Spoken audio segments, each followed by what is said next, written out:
Hi everyone, this is Ghalib, and you're watching me live on the Rational Messiah and Ghalib Kamal, which is the Urdu channel. But this debate is going to be primarily in English because we have a Malaysian participant and he cannot speak Hindi or Urdu. So this is going to be in English. So this is going to be a debate between the Muslim Apologist. He has a YouTube channel. I have given the link to this YouTube channel in the description of this video. You can go and have a look at his channel. And then we have our Bitter Truth, who is going to debate with him on the topic: is Quran the book of Allah or the book of Muhammad? So this is going to be the topic, and the Muslim apologist is going to try to prove that Quran is a book of Allah, not Muhammad, and Bitter Truth is going to prove that uh, Quran is a book of Muhammad, not it's not from a divine creator or Allah. So I'd like to welcome both of you guys here, and I'm really glad to host this, and hopefully both of you are going to be really civil. And I also request the audience to be very respectful towards the participants, because we debate on ideas. We don't want to insult any one of our participants. Both of them are extremely respectful for us. We respect them as human beings, and we want to learn something from them today. So how this debate is going to go is, first Bitter Truth is going to give his arguments against the motion in 12 minutes, and then the Muslim apologist is going to get his chance to respond to him in 12 minutes. Then we are going to have 3 minutes each, a total of 14 rebuttal sessions. And after that, we are going to take questions from you guys. You guys can send your questions through super chats, or you can also send your questions through just normal chats as well. So keep the questions very precise and brief and clear, that we, when the question answer session comes, we would be able to get those. So the best thing would be to write down your questions and put them in the chat when we start the question answer session. After that, we are going to have two closing remarks from both the participants, and the debate is going to be over in a little over 2 hours. This is how it's going to happen. So I welcome both of you, and we can start right away. Should we go ahead? Yeah, sure.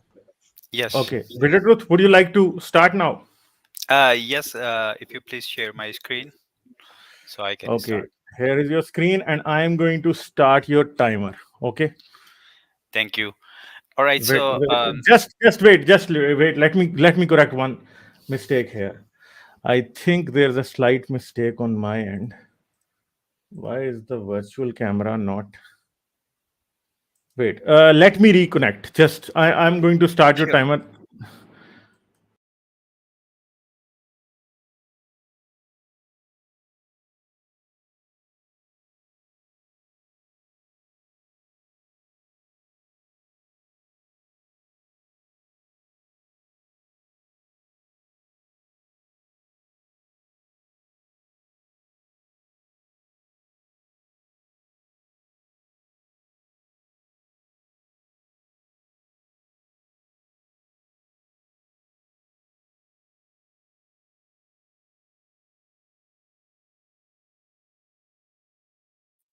Okay, so I think now we should be okay. Yeah, now we are okay. Now the timer is showing. Okay, so Bitter Truth, your 12 minutes are starting now.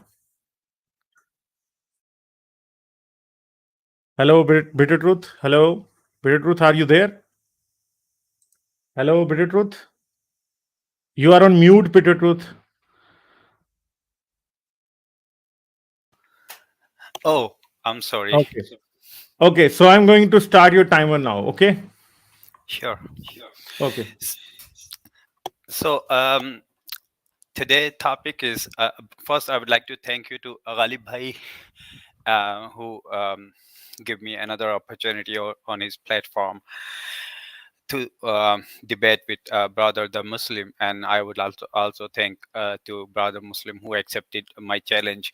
So today topic is Quran book of God or book of Muhammad? Um, I'm gonna start reading so quickly, and then uh, I wanna be seeing that how my brother is going to respond me. So let's start. The chapter 16, verse 79. Have they never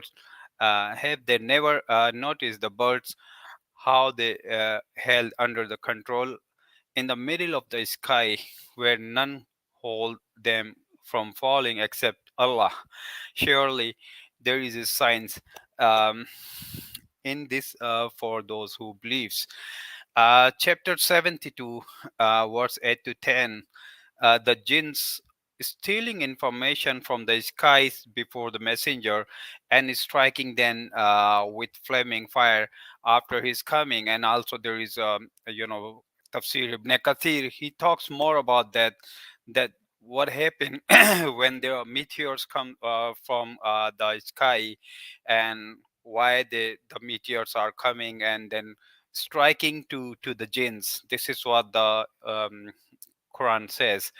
So I would like to know these. And he has created the skies without the pillar, that you may see, and placed mountains on the earth. So it sounds like God, he created skies without the pillar. So I would like to know, is the sky is an object or what? And then place the mountain. So the place the mountain means you take something by your hand and put it onto the floor. So this is how the God says that he placed the mountain onto the earth. So I want to know how the God he placed the mountain. um, then chapter 22 verse 65. Do you not see that Allah has subjected to you whatever is on the earth, and the ships which runs through the sea by his command?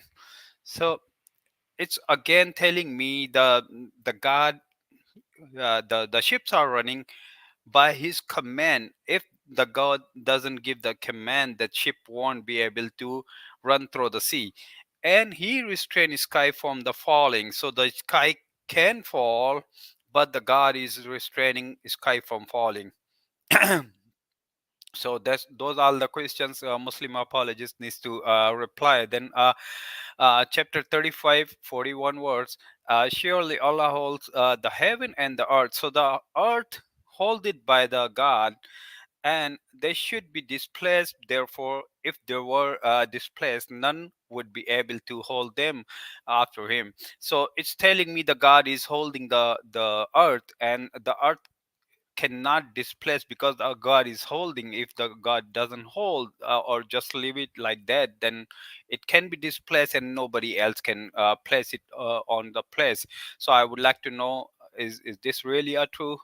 And then, and he needs to prove these all things uh, to to so I can better understand uh, if this is really happening. Then God, he swear of a lot of things. He swear the time. He swear by Lord, by Allah. There are many verses. Chapter 19, 68, 1031, 36 1, 38 2. And even he swear of fig. He swear of uh, you know um, a horse. He swear of plants. He swear of a lot, a moon, sun. So why the God he needs to swear a lot of things? It's like the human, he just swear of something. So I would like to know why the God he needs to swear like a human. And then, O prophet, chapter 66, 1. O prophet, why do you prohibit yourself from what Allah has mentioned, Allah has made lawful to you, seeking to please your wives? And Allah is forgiving, most merciful. So the Muhammad, he was pleasing his wife, to forbidding himself from something. I would like to know what was that thing. And the God, he says, no, it is absolutely halal for you. And 66:30, 66:3. Remember when the prophet had once confined, uh, confided something to one of his wives, then when she disclosed it to another wife, and Allah made it known to him, he presented to her a part of what was disclosed, and overlooked a part. So uh, when he informed her of it, she exclaimed, "Who told you this?" He replied, "I was informed by the Allah, knowing, all knowing, all aware." So it's like Muhammad, he says something to his wife, and then his wife discloses it to the others, and then Muhammad, when he realized that she discloses, then he says, "This is the Allah, he informed me, I want to know that." And chapter 66, 4, it will be better you if your wife both turn to Allah, is repented, for your heart have certainly flattered, but if continue to collaborate against him, then known that Allah himself is his guardian, and the journal, Gabriel, and a righteous believer. Chapter 66, 5, if he were divorce you, all his lord would replace you with better wives who are submissive to Allah. So why the God he needs to warn his wife, hey, he's gonna divorce you, and I'm gonna give him a better wife? So I would like to know this all. So then the last is, let me just pull up. Where is that? There you go.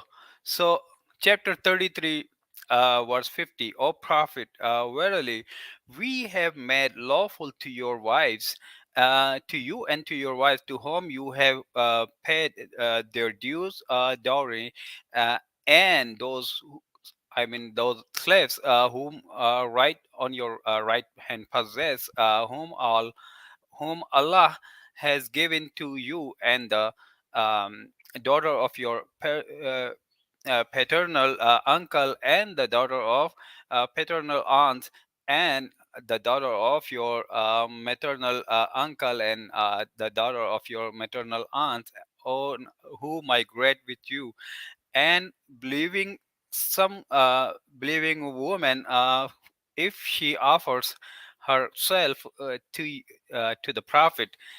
So if any woman offer to the prophet, and prophet wishes to marry her, a privilege for you only, not for the rest of the believer. Indeed, we know that we have enjoined upon them. So what exactly the Allah is telling him? He's giving him authority to marry his his cousins, his relatives, and any woman she wants to marry with Muhammad, and she is giving herself without even their parents. The Muhammad will be marrying that, and also, I mean, this is completely. I would like to know how this the Muhammad been asked by the God, and the God keeps fulfilling his sexual desire. And I would like to know by Muslim apologists that the Quran is talking about science, Quran is talking about Muhammad personal life, Muhammad slaves, and this is really the worst thing. I was reading on your right hand, possess on your right hand, the God is giving him the slaves. So I need those all replies, whatever Muslim apologists can give me a proper answer, um, including science and the personal life about the Muhammad, and God is authorizing him to have a sex with anyone, and Muhammad is not a father of the nation, but he is a prophet. There is another verse is telling me that Muhammad can marry with any girl, and that's what he did. So kindly, if you please reply each of my question manually. um, I would be glad to hear, and I would like to understand that. So I hopefully complete my time, complete my presentation before the time. So Ghalib Bhai, you can go ahead and get the reply from Muslim apologists, Okay, and then we okay. go from there. Thank you. Okay, so thank you, Muslim apologist. So sorry, bitter truth. So we will close his screen share now. Muslim apologist, would you like to start now? Sure. Once you start the timer, I'll read my script, Okay. my opening Okay. statement. So can you share your screen? If you want to share your screen, you can share it No, no, now. no, Then I will start the timer. no, it's not necessary. I'm just going to read my Okay. script, right? Okay. Okay. So yeah, Okay. the screen is yours now. The screen is All right, yours now. all right. So, assalamu ala manit taba al huda. Thank you everyone for inviting me to this platform. So, I begin this opening statement with all absolute praise to the one true God of Abraham and his last messenger Muhammad sallallahu alaihi wasallam. Alhamdulillahi Rabbil Alamin.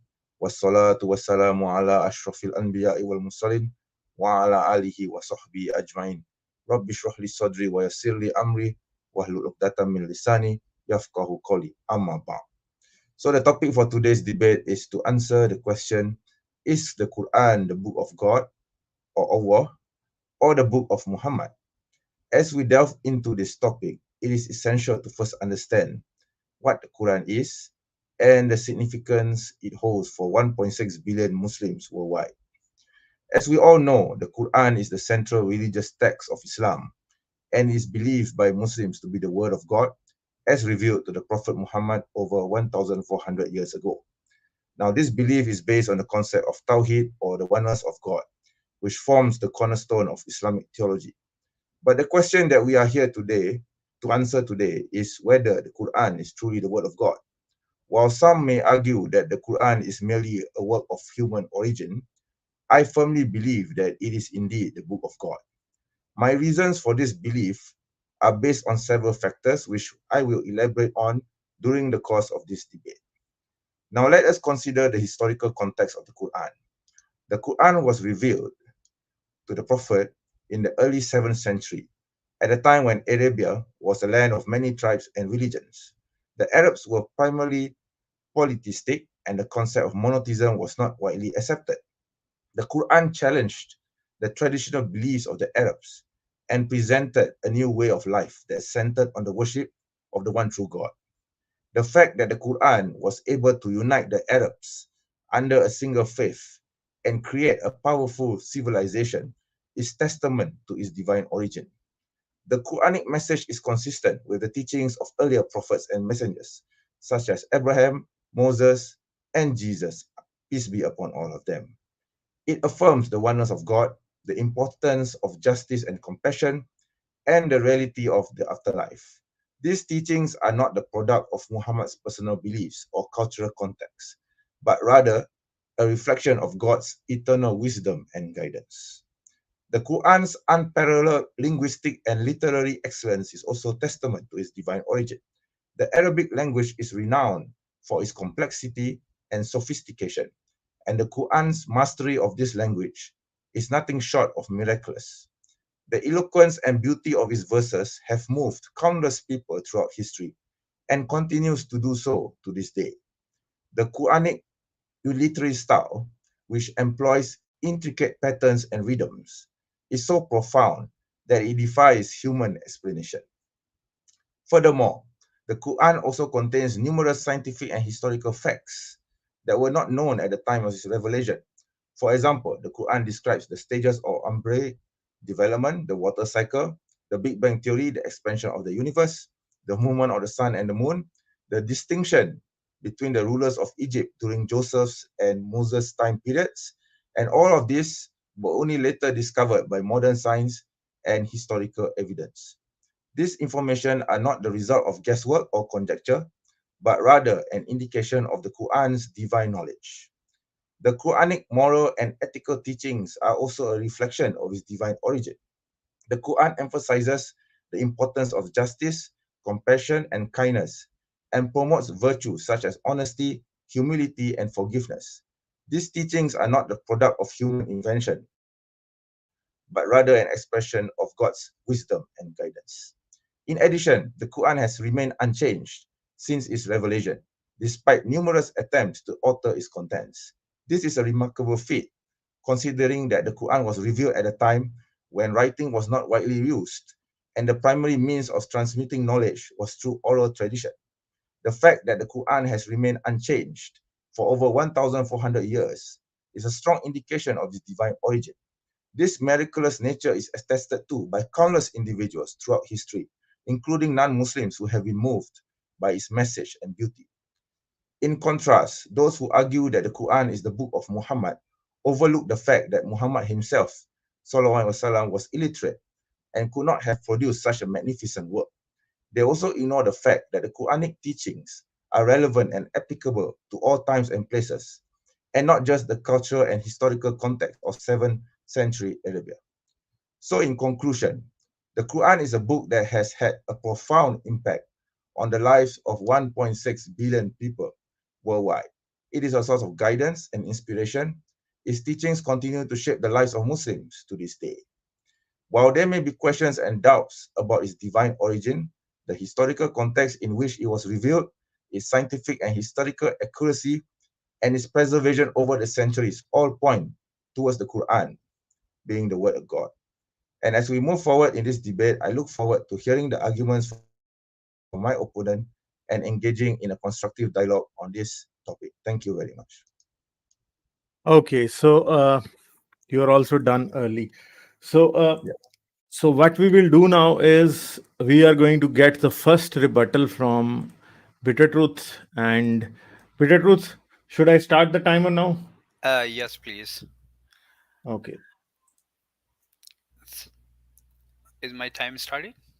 Okay, Okay. your Can time you? is starting now. Yeah. Okay, thank you.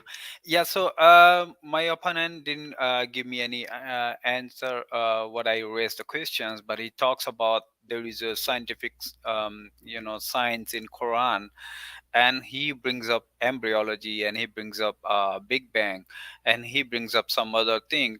I would be glad if he can just prove it through the medical science, the embryology, or if he can prove the Big Bang, where the Bang is written in Quran, and if it is really compatible, I definitely will be taking this off. As far as my knowledge, and as far as I read the Quran, it's completely talking about Aristotle embryology, and the Big Bang is also completely like just talking about the sky and earth joined together and God separated them. That's not a Big Bang. That's just a ancient myth, and this cannot be take as evidence until or unless you go and submit to the scientific community and they can prove it, or if you just prove it through the what the Big Bang theory is and what you are talking about, and if they both are matching together, then yes, I will be taking that. And also the similar thing with the Quranic other verses. But let me just take you back where I started, so then you can just again give me a proper answer about that. That when I talk about chapter 16, 17, 9, that the God is holding the birds, so it sounds like if I fly, then the God is holding my plane, and we it doesn't make any sense that I take it as a scientific claim. This is completely false, and this is like ancient myth. When the man he is thinking in this way, so he put it onto the Quran. It doesn't look like it is from the God. If this is really from the God, then this is a false God. I I really I'm completely disappointed. Many Muslim apologists come and try to debate on Quran, and Quran is a scientific claim, but they were unable to prove it. They just bring up the ancient myth, and they just trying to prove the Quran with the 30 help of like. seconds. So that's all. I'm just giving because I haven't get any response from my presentation, so that's why I'm just giving back to him, the my brother, a Muslim apologist. If he can give me replies what I raised the questions, and if he want to stick with the embryology, then or any other, then we can go further and talk about that. Thank you.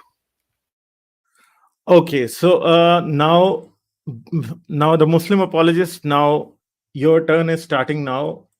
So All right. this is your 3 minutes. Okay. Thank you, Galeb, and thank you, Peter Toof. Okay. So anyway, yeah, the reason why I didn't address any of your points earlier, bit the truth, is because this there was just an opening statement, right? So I'm supposed to actually deal with it here. So from your opening statement, what I can surmise is that you question certain verses which are not not meant to be scientific. Okay, I need to clarify that when I say the Quran is congruent with science, I am in no way saying that the Quran is a book of science. Okay, SCIENCE. Okay, it is a book of science. SIGNS. So that means, even though it is not a book of science, there should be, and since we Muslims believe that the Quran has divine origins, it should not contradict science. SCIENCE. Right. So at the same time, you have to understand that yeah, the Quran is not meant to be scientific. So therefore, there will be imagery, there will be rhetoric, there will be descriptions of the universe or of the surroundings, our environment, which doesn't seem scientific at all. But that is the nature of the Quran, because the Quran was revealed in Arabic, and Arabic is a poetical language. Okay, it's poetry. Okay, like for example, sky without pillars. Yeah, and God restraining the sky. These are all observations. We can see this. Yeah, we can see the sky without pillars, right? Okay, it is without pillars, but it's not meant to be a scientific statement any more than saying that the sun sets. Okay, we know that the sun doesn't set. Okay, but we still say sun set because this is a figure of speech. Okay, this is a metaphor. Okay, and with regards to certain events, like for example the jinn, right? Yeah, I know, I'm aware of that verse. I think in Surah An-Najm, where the jinn being thrown, with rockets from the sky. Okay, um, I don't think that is supposed to be scientific either. I believe that that is metaphysical. We can't actually see jinn, right? It's not something which is scientifically possible for us to see jinn. Okay, we don't have the tools or scientific means to identify jinn. Okay, okay. As a Muslim, I believe that jinn exists. Okay, you may not believe it, but just because you don't see a jinn doesn't mean that the jinn doesn't exist. Okay. 30 seconds. Okay, so yeah. So anyway, the issue of oaths, this is Arabic balaga. Okay, and about Surah At-Tahrim, regarding Surah At-Tahrim verse 66 1 to 4. I think that I will leave it for the next round. All right. Okay. So yeah, thank you very much. Okay, thank you. So we will give 3 minutes to Bitter Truth for the rebuttal. Bitter Truth, you there? You can Yeah, I'm start here. now. Okay. Okay, so again, he says the Quran is book of science.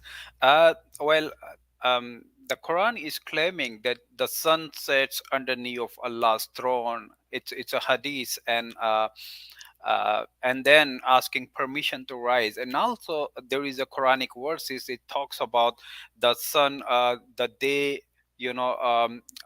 Revolve day by the sun, and and the night by the moon. This is completely explicitly is telling me that the sun is revolving around the earth. Even the scholars, Saudi scholars, they accept that. And you talk about the sky without the pillar, and we can see there is no pillar. Yes, because sky is a mixture of gases. Gases don't need pillar.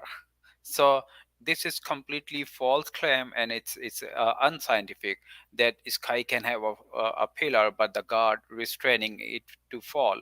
So this is another scientific error, and this is like a Muhammad, how he think and how he's taking it, just putting that into the Quran. And then on that time, the ancient time, the people, they think, oh yeah, sky can fall, and that and the god is restraining from falling.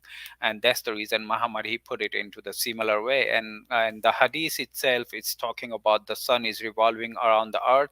And even the hadith is talking about the sun goes and prostrate underneath of Allah's throne, and then asking permission to rise. And when the Allah grant him the permission, then it rise back again. And but one day it will not be getting permission from the god, and then it will be asking to rise, but it will be rising up from opposite direction. So this is explicitly in Hadith and Quran is telling about, yeah, the sunset and sunrise, and that's how the even the Saudi scholars are supporting in that. So there is a lot of scientific claims in Quran which is completely wrong. Even the embryology is wrong, and you can say the metaphor, the whole Quran is metaphor. Then this is not a book of science. Book of no, this is not a book 30 of seconds. this is not a book of God, but this is book of Muhammad. How he think he put it into the Quran, and you can take it as a metaphor, and then there is nothing real. So then why would I need to believe in that type of thing? So my time is over. I'm giving Thank you, Bitter time Truth. for my Now next. we will, okay, we will go with the Muslim apologist here. And Muslim apologist, your timer is starting now. All right, thank you again, Galip. Okay, so yeah, bitter truth. I think you were saying about you're questioning about the metaphorical or the some of them even metaphysical nature of the Quran and the Hadith. I'm not sure whether you are able to distinguish the difference between the Quran and the Hadith, because in the Quran we don't have the narrations of the son going under Allah's throne and prostrating before God. Okay, these are all in the Hadiths. Okay, so the nature of the Hadith is such that, again, this is metaphysical. Okay, this is not something you can measure by scientific evidence or by scientific tools. It's not meant to be uh, done so. Okay, there are many narrations in the Hadith which are metaphysical. Okay, in fact, in the Quran, we actually see explicitly the Quran saying that the sun and the moon, are in their orbit. Okay, I don't recall the verses, but you can actually look it up. Okay, they are in their orbit. It's clear that the sun and the moon runs in their orbit. Okay, and I actually mentioned this in my debate against Apostate Prophet. Okay, so we have to be a bit intelligent and distinguish the difference between scientific statements made by the Quran and metaphorical or metaphysical statements made by the Quran or by the Hadith. So there are also verses in the Quran which says that, yeah, Zulkarnain, the very very famous verse 1886, where it tells the story of Zulkarnain going to the westernmost part of the world and seeing the sun as though it is setting in the muddy spring. Okay, so the Quran is not saying that the sun literally enters a muddy spring. Okay, we have tafsir authors who actually say that this is just a view, okay, viewpoint from the viewpoint of Zulkarnain. Okay, the same way as we say the sun sets. Okay, because we know the sun does not literally set. Okay, this is just a figure of speech. It's the same thing for the Quran. Okay, and we cannot deny that the Quran is in Arabic, and Arabic is, again, a literary language. It's a poetical language. It uses metaphors, balaga. Okay, the term is balaga.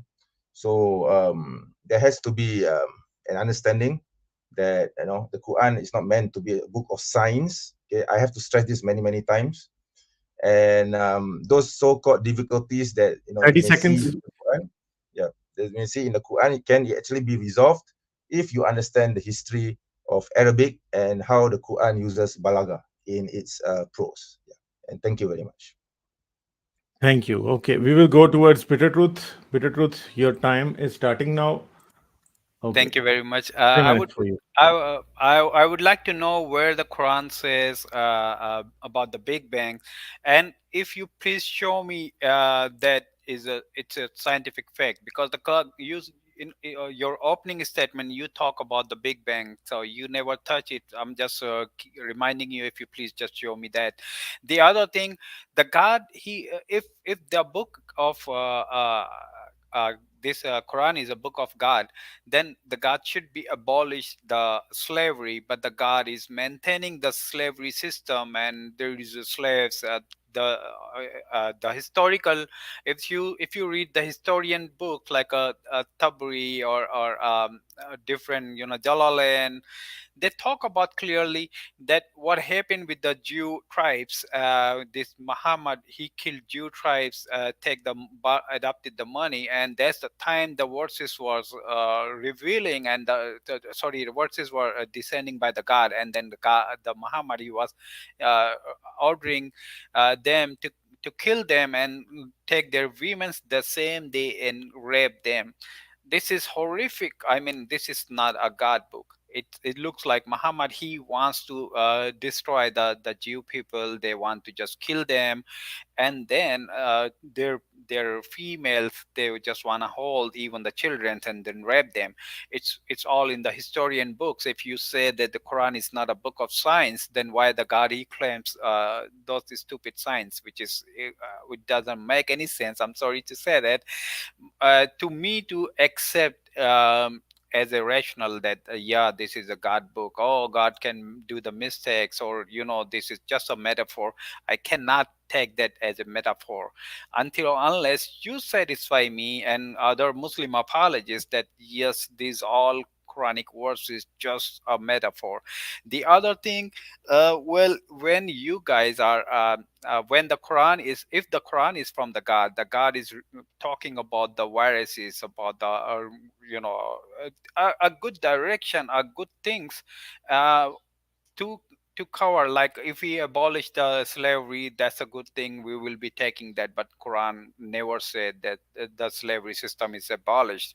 So these all things. So I'm just giving the other time to my Muslim apologist brother, if he can show me the Big Bang, and if he can say, he can prove that this is not a book of Muhammad, but this is a book of God. Thank you.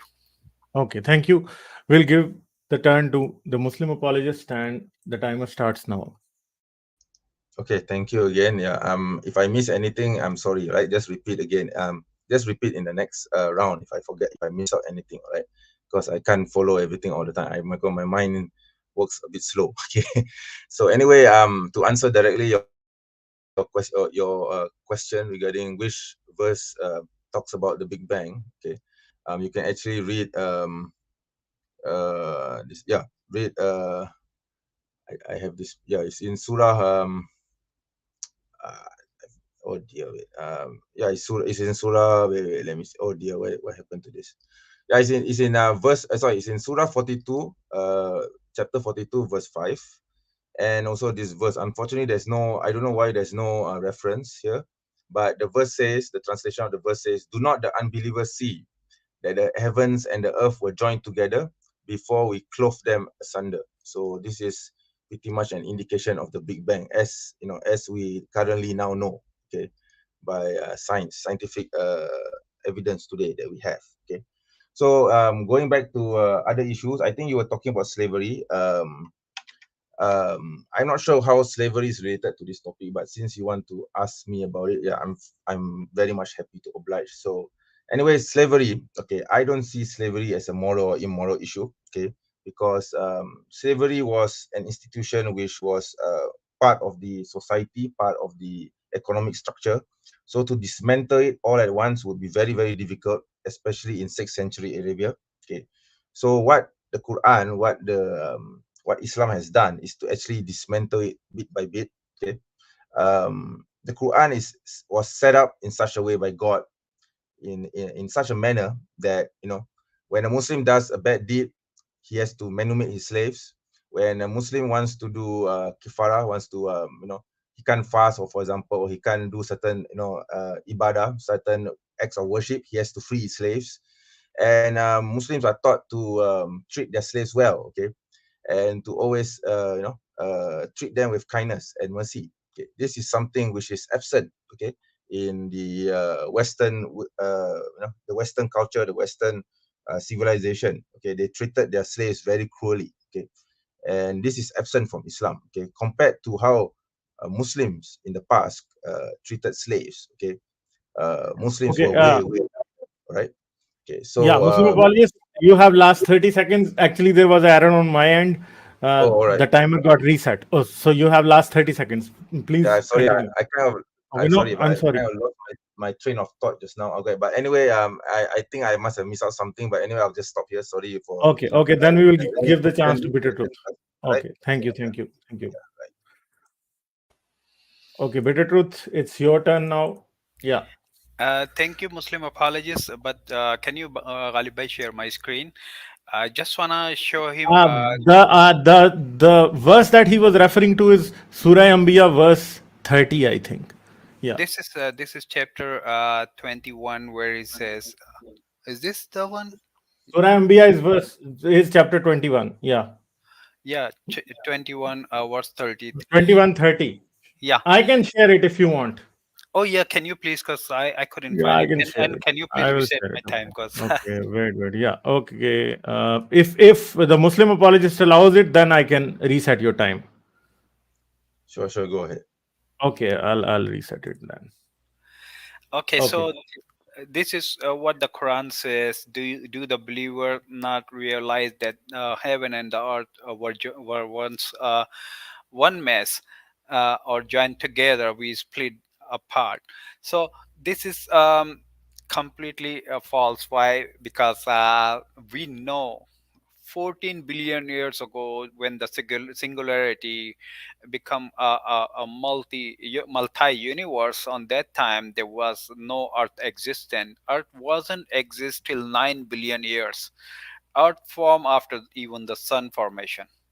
The hadith is talking about, even 6 days creation of hadith is talking about, we create the light, the earth, and then we create the light. That's also wrong. And we created plant before the light. So there is a lot of issues with Quranic verses. So this one is completely wrong, because the earth wasn't exist. There was no heaven and earth joined together and God split them. We know now there is a singularity, and the universe start by the Big Bang. This is what the scientist is talking about. Then nobody is claiming the earth and sky joined together, and then heaven joined together, and they were separated. So earth exists only for about 4.7 billion years, but the universe exists about 14 billion years, 14.6 billion years. So this is completely a false, and a Quranic statement is completely wrong. And the similar thing with the slavery. Why I bring the slavery? Because if this is really a book of God, there should be humanity in the Quran. The Quran should be abolished, the law of of slavery.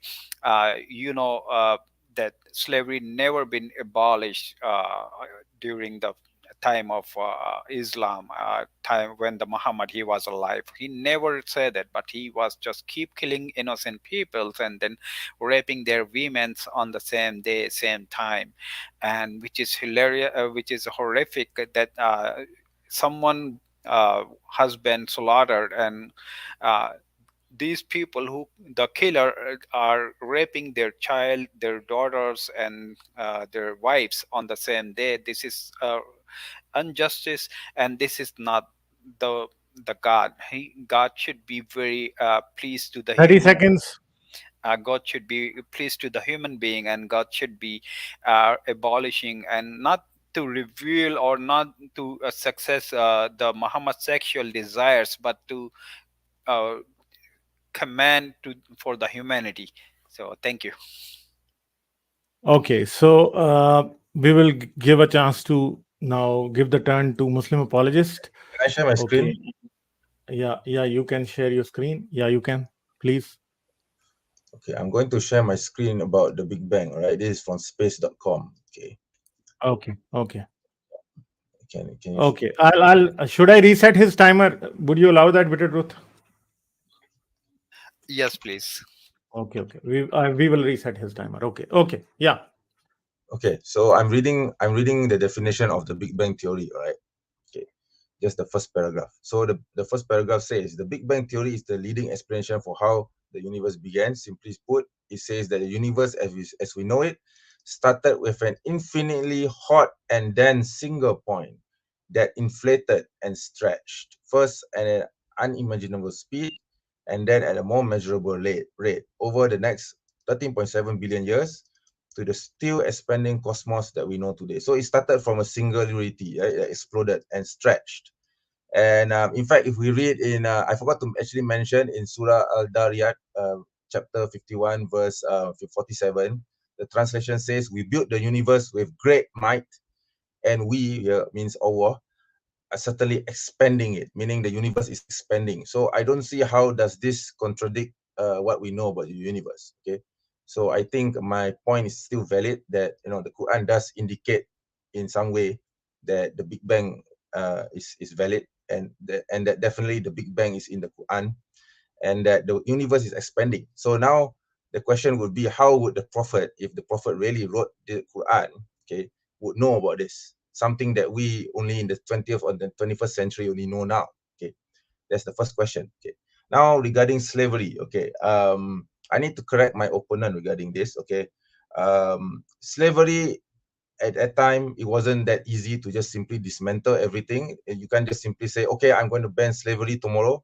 Okay, it doesn't work that way, because the economic structure is such that if you do that, it will, the whole society, the whole economic structure will collapse. Okay, because everything was dependent upon the slavery system.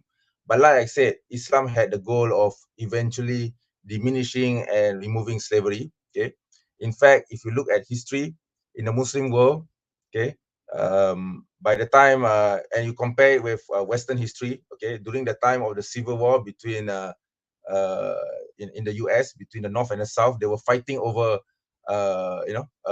whether the right to keep slaves should be allowed.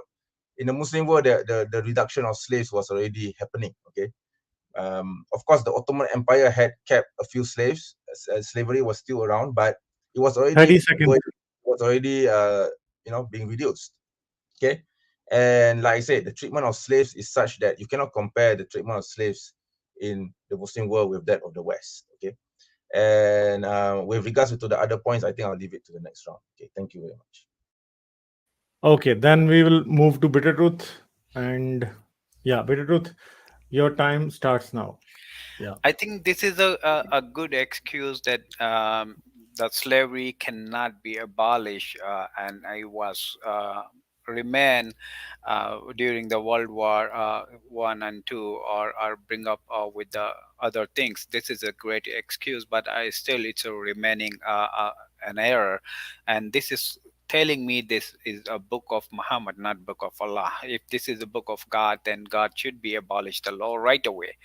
The humanity should be the first when we talk about the other thing. He talks about the Surah Dariyat. Well, initially, the statement of Quran, it is talking about the earth and sky joined together, but I was talking about it's not true, because the earth was formed after 4 billion after 9 billion years. So there was no earth existence, and when the earth formed, it wasn't joined with some with sky or with heaven or anything. It's just a piece of stone which has a gravity, and that pulls the other fragments, and that's how the earth formed. So there is nothing like the earth was joined together with sky, and that's how it is separated. And on my next turn, if you want, I can show you through the NASA, where what the NASA talks about the Big Bang, and they never say that the earth was joined together with the heaven, and the God or something split that apart. So this is and the other thing, the God, he's swearing on fig, swearing on horse, swearing of like a man, like a human swears of a swear of God. I swear of this, I swear of that. Why God he needs to swear for what? I mean, he is a creator. He should not be swearing for something so you can believe on that. So this is another thing. And then the God, he is getting involved with Muhammad personal life, and telling him, telling his wife, hey, you have to obey Muhammad, otherwise he will be divorcing you, like a agent, or like a third party, to just telling them not to do that. And the other thing, when the guest waiting 30 for seconds. when the guests are waiting, and they came to the Muhammad house, the God, why the God, he needs to tell them, you have to come when the Muhammad invites you, when the food is ready, just eat and leave right away. This is all human words. This doesn't look like it's a God word. So it's basically a Muhammad book. Thank you. Okay. Okay. Thank you. Thank you, Bitter Truth. We are going to give Muslim apologist his turn. Yeah, Muslim apologist, you can start now. All right, thank you. So I think the issues were about slavery, oaths, I think Surah At-Tahrim, right? If I miss out anything, I'm sorry, right? Just let me know again what the issue is, right? Okay. First of all, let's deal with slavery. Okay. You can say whatever you want about not abolishing slavery and all that, but the reality is that if you look into history, then yeah, slavery is not as easy as you would think it is to just simply abolish it in one day. Okay, the situation just does not permit it. Okay, so let's just leave it at that. We can just argue it some other time, right? Now let's deal with the oaths. Okay, I've as mentioned earlier. Okay, I've already mentioned this, I think, in my rebuttal. The Quran uses literary devices.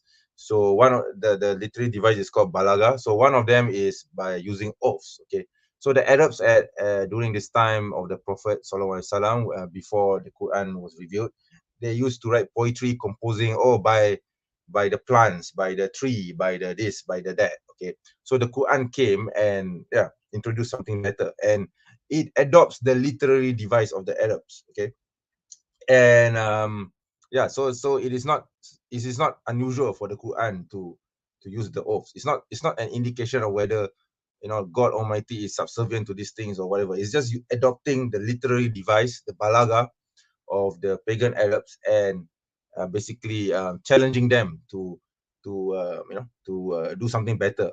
And the Quran, many times in the Quran, you can see there's two places, in fact, in the Quran where it says that if you think that this is not the book of God, then come and produce a surah like it in Arabic, with its balaga, with the Arabic grammar, with the poetry, and with all the beauty of the prose. Okay, and you can't just simply make up your own surah, because you need to conform to certain rules.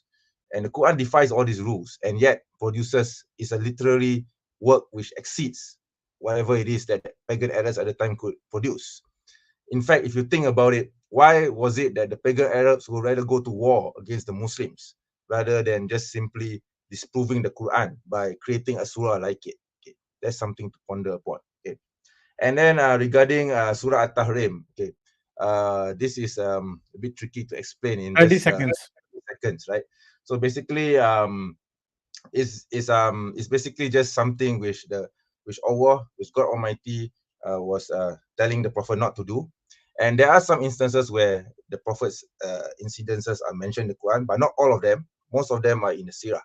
So only important events like that are actually included in the Quran, and not all of them are. Okay, only very significant things, right? So yeah, thank you very much. I only have like 10 Okay. seconds left. Okay. Thank you. Thank you. We'll go to Peter Truth. Peter Truth, your time is starting now. Okay. Yeah, so actually, I would like to recite again the Quranic verse, Anbiya 30. Do the disbeliever not realize that the heaven and earth were once one mass? So I would like to know who was the disbeliever alive on that time. Even the life wasn't exist on that time, and the life started after about like 3 billion or 4 point sorry 3.6 billion years ago the single cell started, and then the the human. So who was there, or who God addressing to whom? I mean, if he happened to have a big bang, and the earth and sky joined together, which is completely false. And especially the Quranic verses are talking about, oh, Muhammad do this and that. And I'm just going to read the thing I was just talking about. The Muhammad, he was having a sex with his wife's slave, and then when she caught him, then God sent the verses right away. Hey, Muhammad, why you are prohibiting yourself from this? The God is make it halal for you. And then Muhammad talks to his wife, please do not tell to others, but she disclosed that. Then what happened, he sent it the verses, he got the verses from the Allah to protect his self. And the God is telling him, we allow you, well, we permitted you, premises you to have a sex with the slaves. And the Muhammad, he start doing the those things. So this is like completely looks like a Muhammad book, not a God book. If this is a God book, it shouldn't be fulfilling his sexual desires. He's not coming each and every time and helping him and sending the verses like why the guests are sitting in too long. So then the god, he needs to get involved in that. And Allah, and also if he caught to have a sex with his slaves, then also god, he needs to get 30 involved and seconds. sending the verses. This is hilarious to me. This is simply a mankind verses, and I can be telling you this is like a verses which is by the man, so anybody can make verses like that. It's easy, it's not difficult. The thing is, this is in Arabic, somebody can make in their language and say this is from the god. And that happens. I will be disclosing the, I will be talking that later. Thank you. Okay, thank you, Bitter Truths. And this is the second last turn. After this, both of you are going to get the last turn. So I'm going to start the timer now. The Muslim apologist, you can start. All right. Right. Thank you. Yeah. So regarding the question about why the Quran says do not the unbelievers see that the heavens and earth were when were once joined together, and then my opponent was asking who were the unbelievers. I guess you could say the Quran was talking about the NASA scientists. Okay, so who was looking at the skies when the Big Bang was discovered? The NASA scientists. Were the NASA scientists who looked through the Hubble telescope unbelievers, disbelievers? Yes, they were. So I think I answered that question. Okay. Now to the second part regarding Surah At-Tahrim. Okay. I think the hadith that you cited, the so-called tafsir, okay, regarding this verse is wrong. Okay, it is a false hadith. It's a weak hadith. In fact, is rejected by all scholars of the Quran. The correct uh, the correct story behind why the verse was revealed. Okay, what is this? Okay, so the prophet was drinking from. He went to one of his wife's house, and he was drinking something given to him by his wife. And Aisha and Hafsa, both of them, the prophet's wives as well. They saw this and they got jealous, and they kind of made a pact among themselves. Okay, so that when they say, so that when the prophet approaches them, they will say something to repulse the prophet. Sallallahu Alaihi Wasallam. So when the prophet came to Aisha, she said, "Okay, what is it that you are drinking? You are drinking something very smelly. I don't like it." And then the prophet went away. He went to Hafsa's house, and Hafsa said the same thing. So this is where the prophet said, "Okay, I will forbid myself from drinking anything from the wife that he gave him the drink." Okay, and this is why the verse was revealed. Okay, it has nothing whatsoever to do with sex. It has nothing whatsoever to do with personal gain. Okay, so please correct your story. All right. Okay, and I don't know whether there's anything else I need to cover. Okay, I think I think that's pretty much it. And yeah, thank you very much. Okay, so we are going to move to Bitter Truth. Bitter Truths, your time is starting now.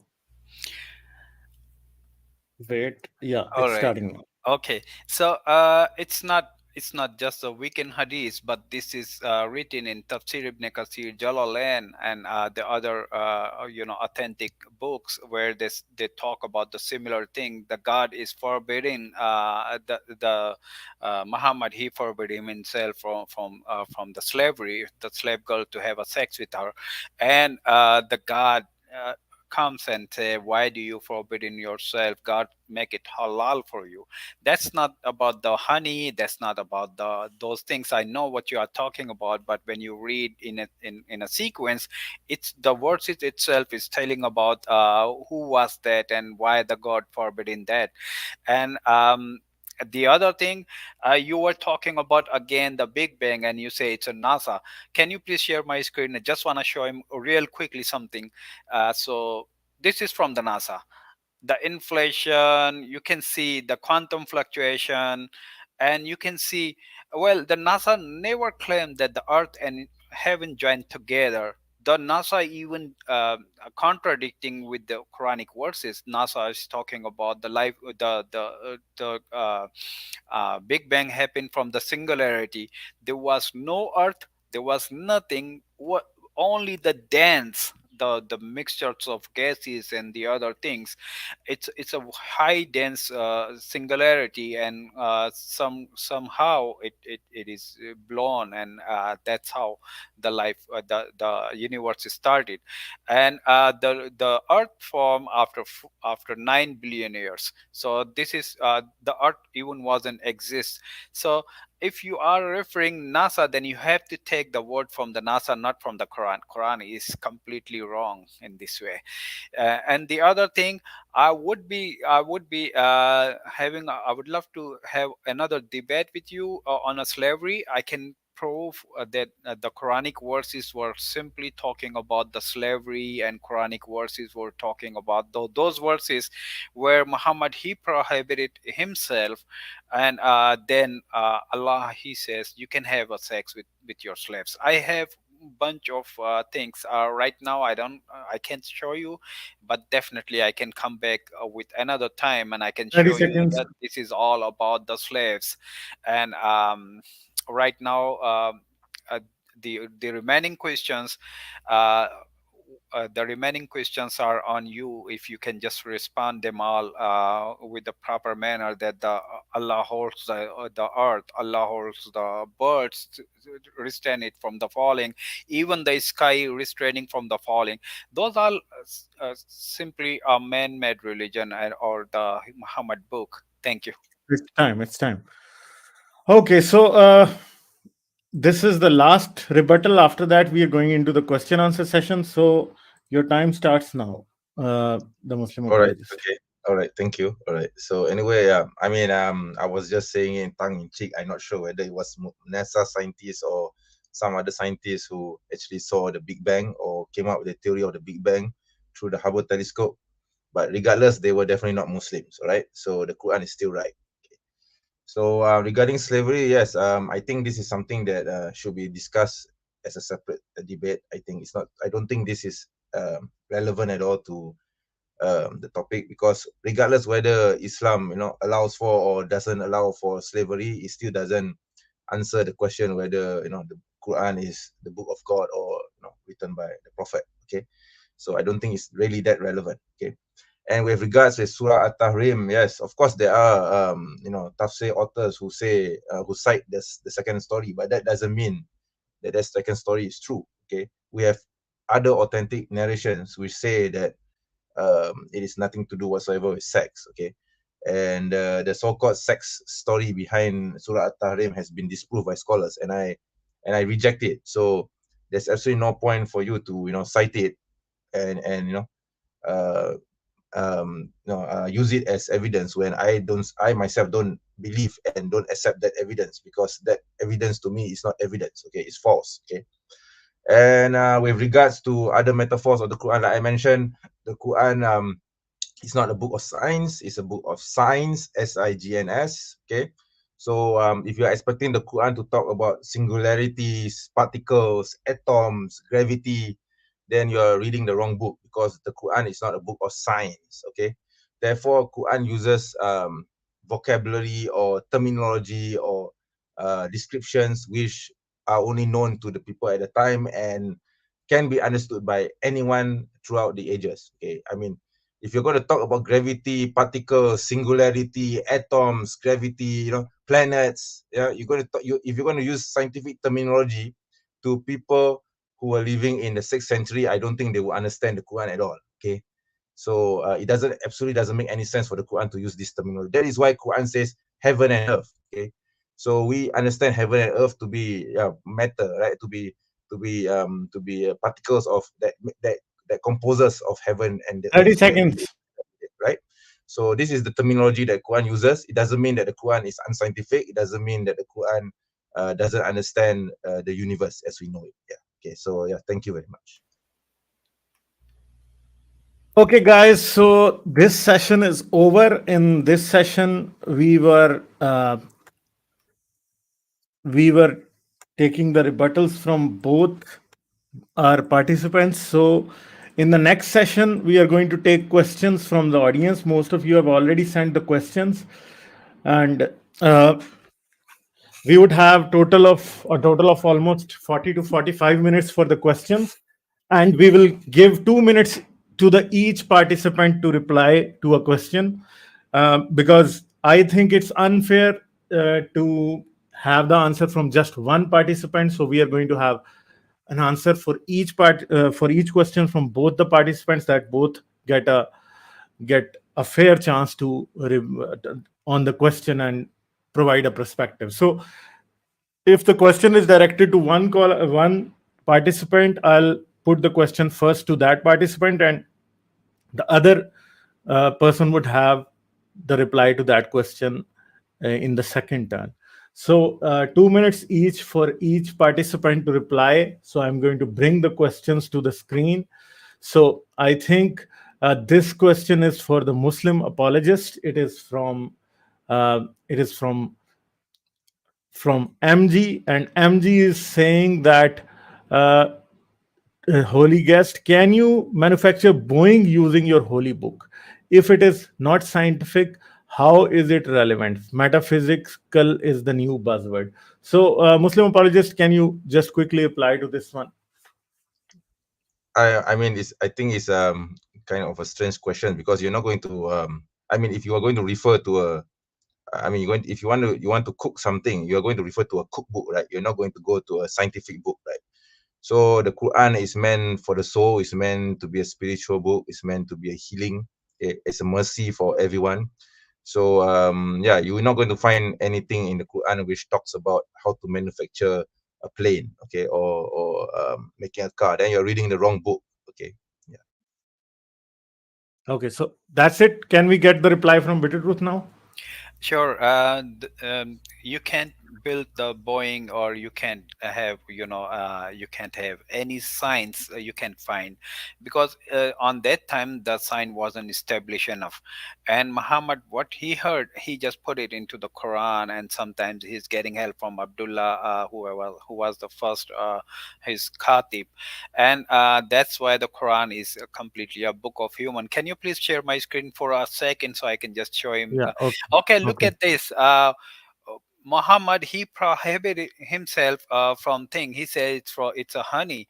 Then he also can't find something to his wife.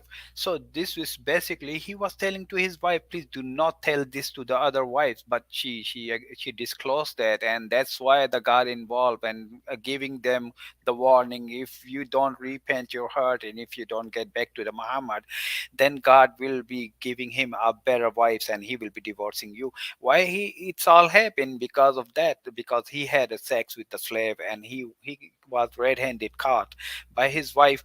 And that's the reason the God he sent the words is to cover Muhammad. So this is basically a Muhammad book, not a book of God. Thank you very much. Okay, so we are going to move to the next question. The next question is from the secular Baloch. What does the Quran say? Is it okay to marry a 6-year-old girl? I think the question is directed at the Muslim apologist. So we are going to start the timer now. Yeah.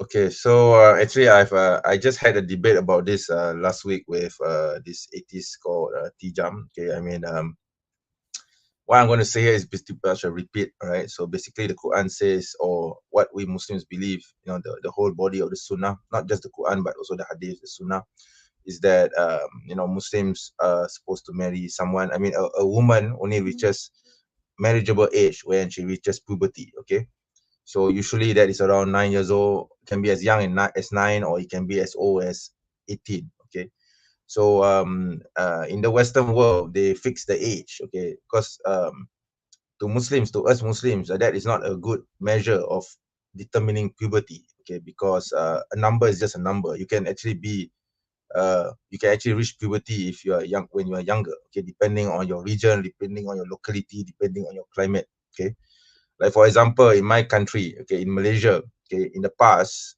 there used to be women who marry as young as 13, 14. Okay, that is considered to be below the age of consent today. But back then it was normal. Okay, this is before the Second World War. Okay, so the Prophet Sallallahu Alaihi Wasallam, okay, married Aisha when she was 6 years old and consummated the marriage when she was 9. Okay, 9.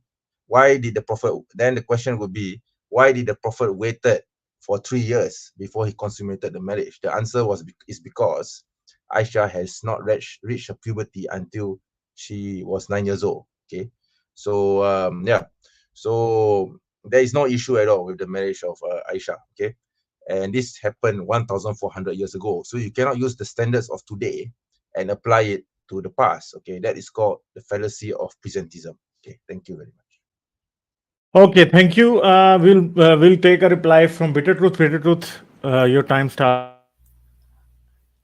Hello, Ghalib bhai, can you hear me? Yeah, I can, I can. Oh, Yeah. okay, sorry. So, Muhammad, he married when Aisha was 6. When he proposed Aisha after Khadija, he married with Soda. And Soda, she was very old woman. On that time, nobody wants to marry with Muhammad. And then when Abu Bakr, he was just thinking about Abu Bakr may can leave the Islam like the other people. Listen the stories and then they leave Islam. So on that time, the his aunt, she proposed that why don't you just marry with Aisha. And then Muhammad says, go and talk to the Abu Bakr. Abu Bakr said, he's my brother, and he is my daughter is like his niece, so he can't marry with his niece. Then Muhammad sent another message that I can marry with her because I'm not her real uncle. So it's telling me that Muhammad, he was enforcing to marry with a child, 6 years old child. She was playing with the dolls and things. When he make a nikah, or engagement, he was doing tying. He was having a little slightly sex, and this is the Saudi scholars, even they are agree on that, with a child. And he was using his part, his special part, to have a sex. And when she reached to her age of 9, she hasn't reached to the puberty. It's a hadith Sahih al-Bukhari 6130.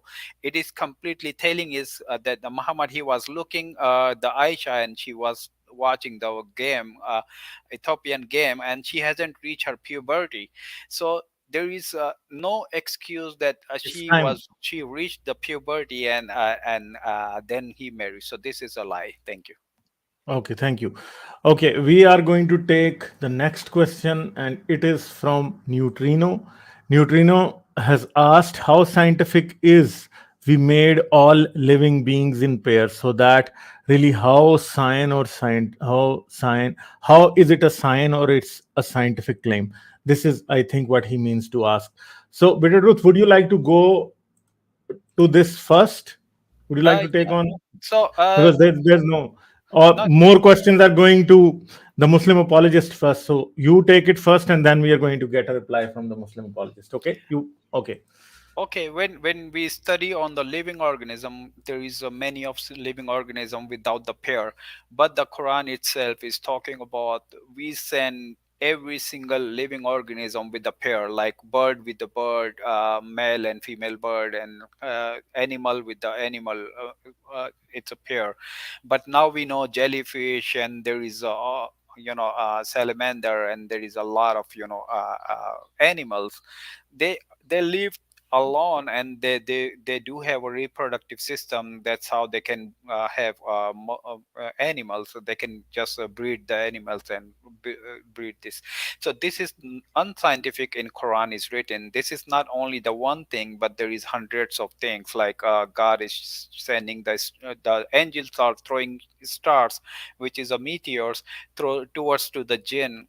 And now we know that when the two asteroid collides, the fragment sometimes comes to the earth. This is unscientific. On that time, the Egyptians, they thought maybe it is coming from the God, and God is sending to punish somebody. So that this is what the Muhammad, he writes. So this is completely a illiterate person book, and it's telling me this is the Muhammad book. On that time also, there is another person who also made similar to the Quran. What he is saying, you cannot make even one verse, but he make a whole book, and he declare himself as a prophet. And Muhammad, he killed him. he ordered and tell the other people, his followers, to go and just kill him.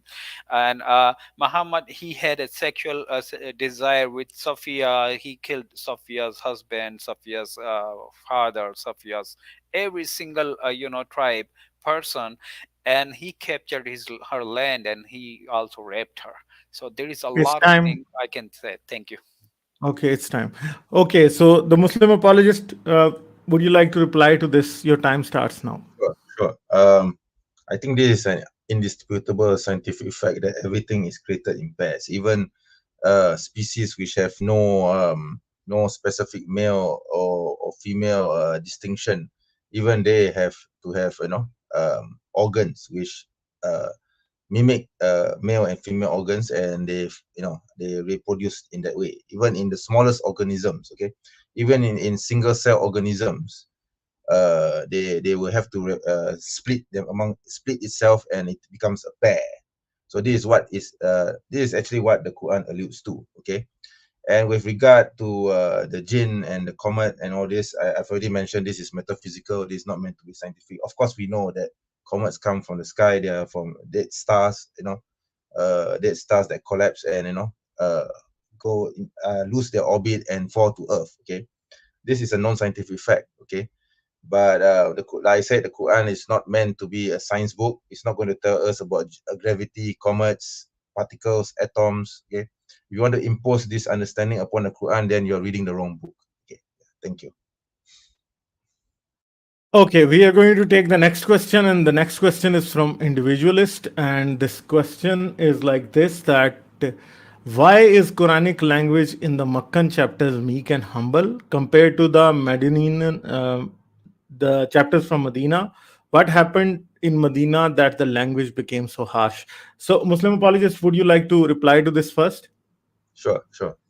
Be Okay, happy to. okay, So okay. Go ahead, please. so basically, during the first 10 years of the Prophet's mission in Mecca, the Muslims were, I would say, disorganized in a way. Okay, I mean there was no, they were not united politically. Okay, and also the of course the pagan Quraysh was stronger, and they had to operate in Mecca, right? So they had no city state, they have no state apparatus to prop up their own society, their own way of life. They had to live within the pagan society, and of course the pagan society were not welcoming to the Muslims, and the Muslims were oppressed, they were tortured, they were abused. Okay, some were even killed. Okay, and it was only because of the tribal protection given to some Muslims, like for example, the Prophet himself, he was protected by Banu Hashim, and Abu Bakr, he has his protection from his own tribe. So you have to understand that the society in Makkah at the time, there was no government, there was no central government, even for the pagans. They rule by tribal law, and they have this council where each tribe send their own representative, but none of them are leaders of one another. Okay, so that is why in that context the Quranic approach is to do basically to do da'wah, or to soften the message to them, to ease their hearts, to reach out to them, okay, in a diplomatic way. But then this changed after the pagan Quraysh tried to kill the Prophet.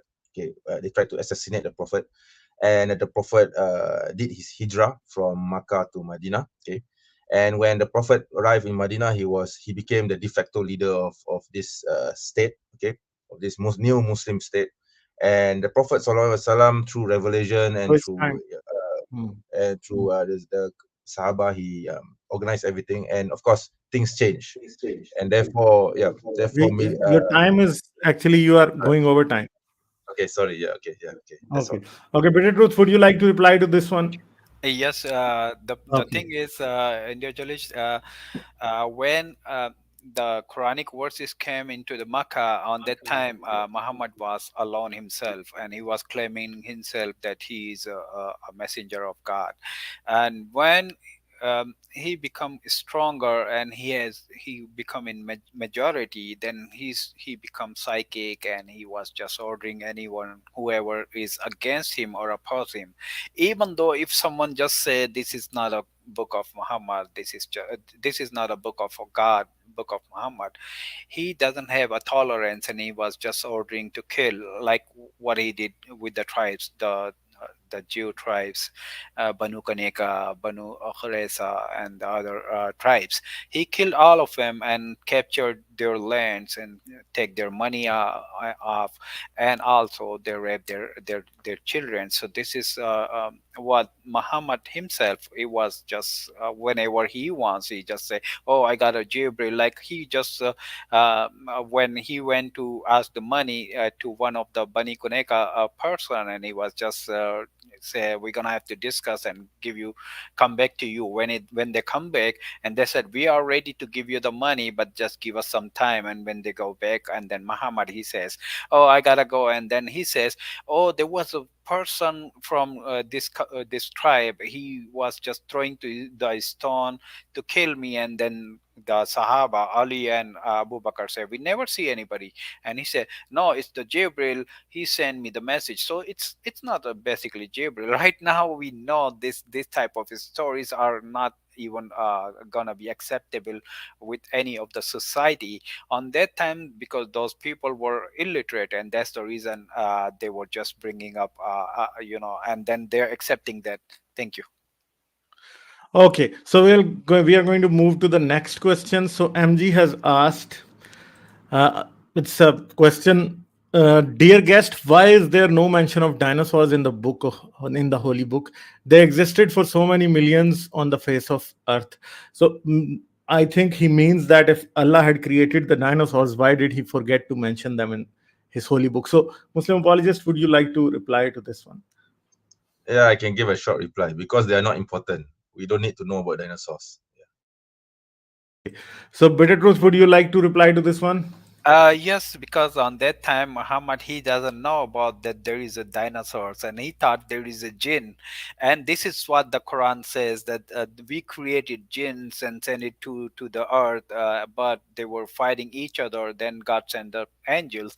Angels were, limited the jinns, and then the Adam was created. And the hilarious thing, there is no Adam fossil, there is no evidence of Adam, but we know we came through the evolution. So this all Muhammad, he was illiterate, and he was just taking, and that's why I was saying that the Quran is just an illiterate person book, because Muhammad, he doesn't know the dinosaur were exist, but now we know it. But trust me, if they find the fossils, they will be talking about before the human there was a dinosaurs or big animals, and that they, because there was no discovery of dinosaurs fossils, that's the reason Muhammad is stick what he think. The other thing, I just forget to respond to him, that Abu Bakr was unhappy when he was marrying with Aisha, and that's the reason he say she is like his uncle. You know, if he was happy, he would be saying, "Oh, the Muhammad, the messenger of God, he wants to marry with my daughter. I don't have any problem. It should be fine for me." And he was unable to respond me the puberty. I gave him the hadith Sahih al Bukhari, where hadith number is 6130. It's talking about she hasn't even reached to the puberty. That's all. I mean, this is completely a book of Muhammad, not book of God. Thank you. Okay, we are going to move to the next question. It is also from MG.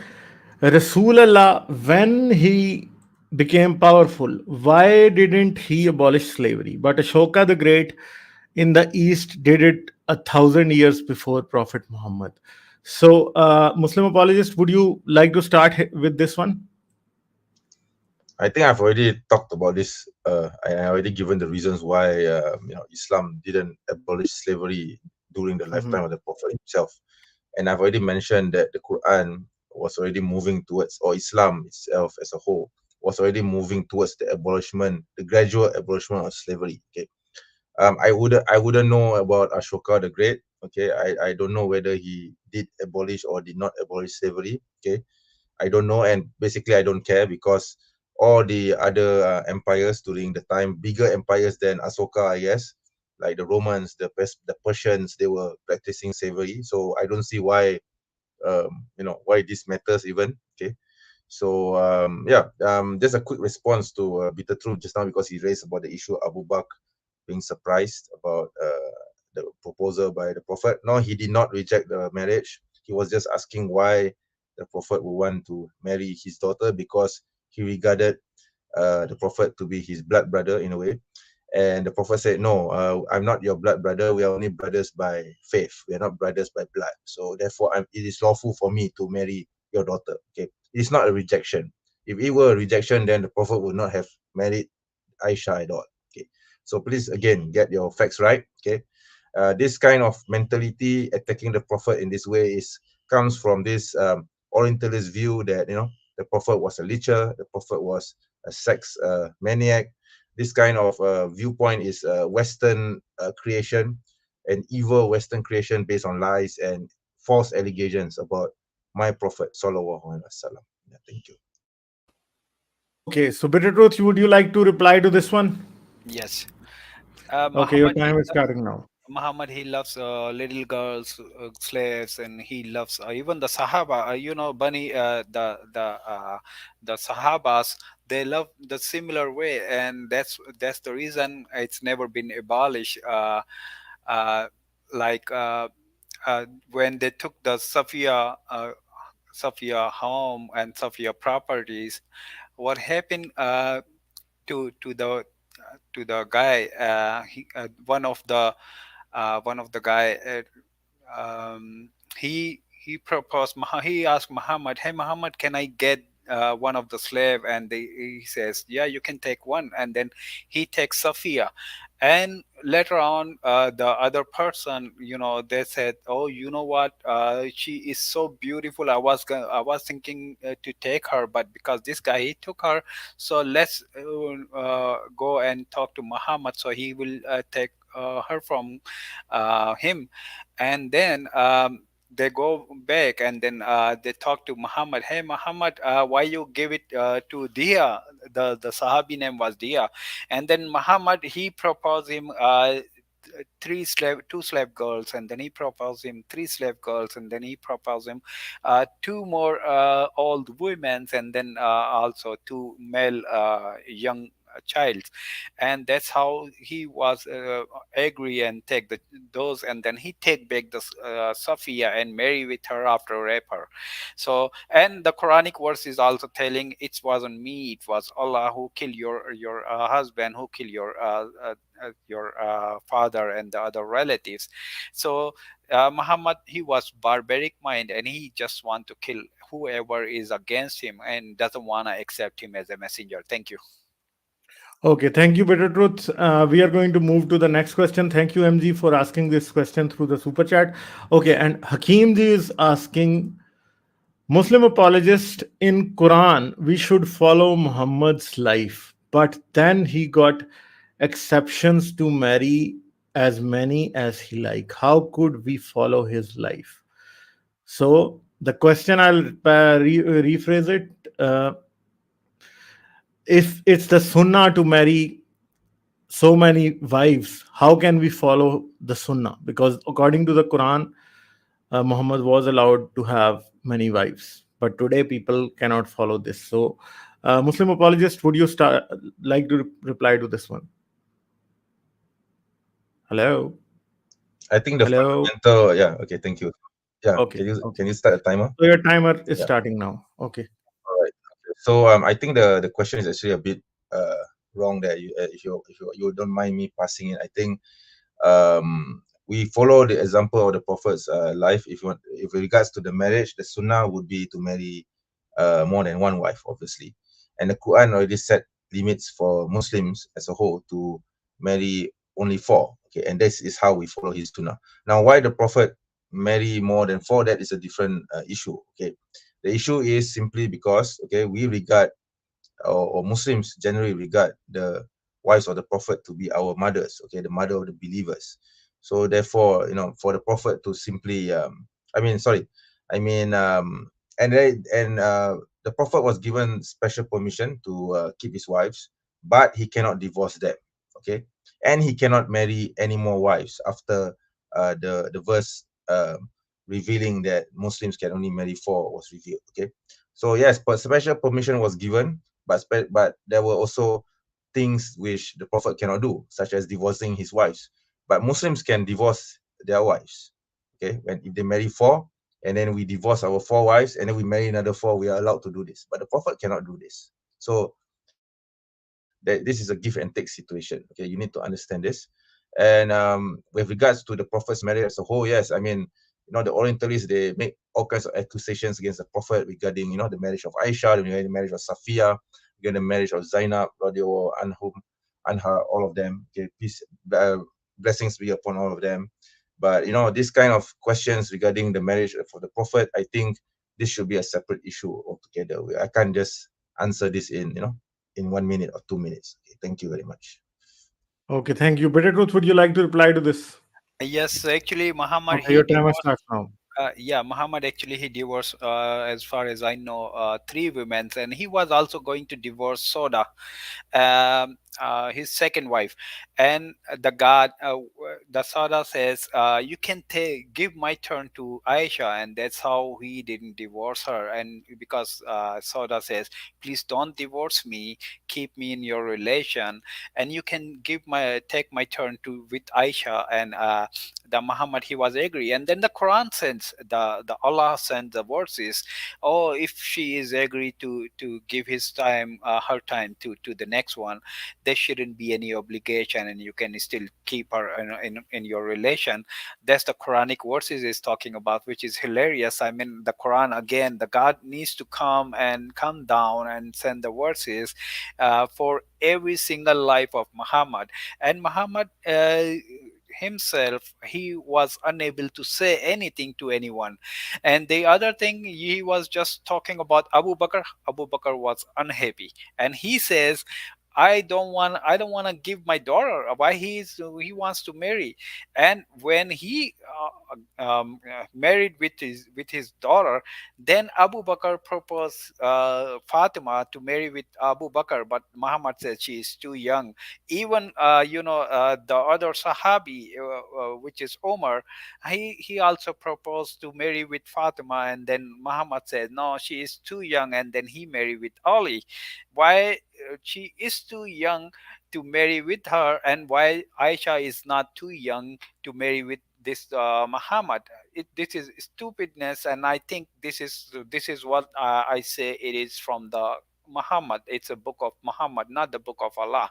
Allah shouldn't be fulfilling his sexual desires. He should be giving us a proper messages, Time, giving us a proper direction, so we can be keeping it, and time, there Better Truth. shouldn't be any contradiction for over hundreds and hundred thousands of years. Thank you. Sorry for taking a little bit. You went over time, Better Truth.